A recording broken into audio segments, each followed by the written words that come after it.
So, from our last lesson, we have learned to solve equations with one variable.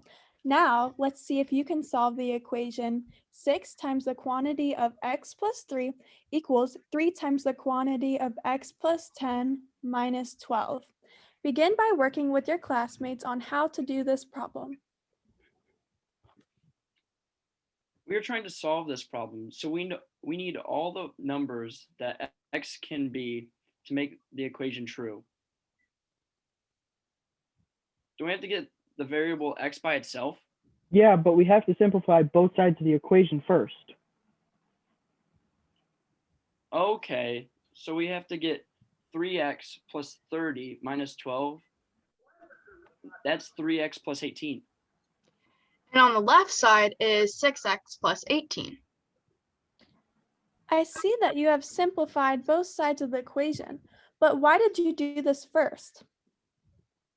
We did this because in order to get x by itself, which was what happened with Drew, he started by doing that, we need to use the distributive property, which we learned earlier.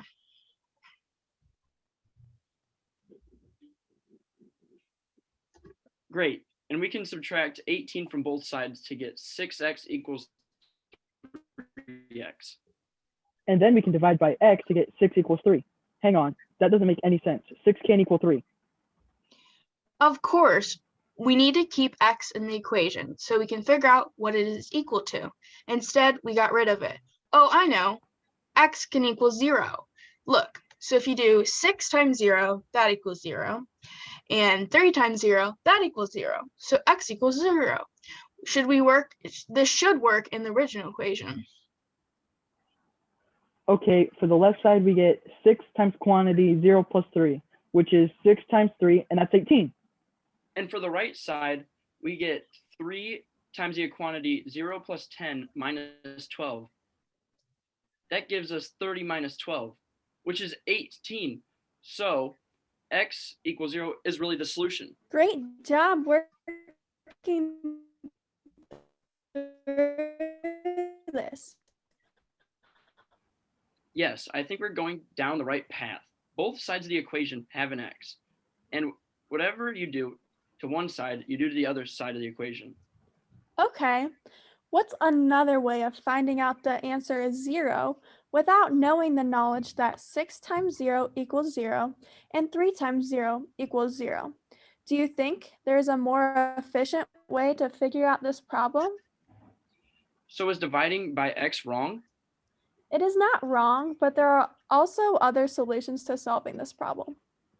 Okay, so we had 6x equals 3x from the original equation, where we learned from the process of the distributive property. So we would have to make sense. It would make more sense to subtract 3x from each side instead of dividing by x. So if we are solving and we divide by anything with a variable in it, then we have to keep track of the possibility that what we are dividing by is equal to 0. Okay, great. Great job on figuring out 2 ways in which we can solve this problem. These 2 ways certainly aren't the only ways, but what I encourage you to do is whichever one works best for you. So, after doing a problem like this one, now I'm going to challenge you to start thinking of the way you are going to approach another problem just like this one. I also encourage you to think about how you can apply this to somewhere else.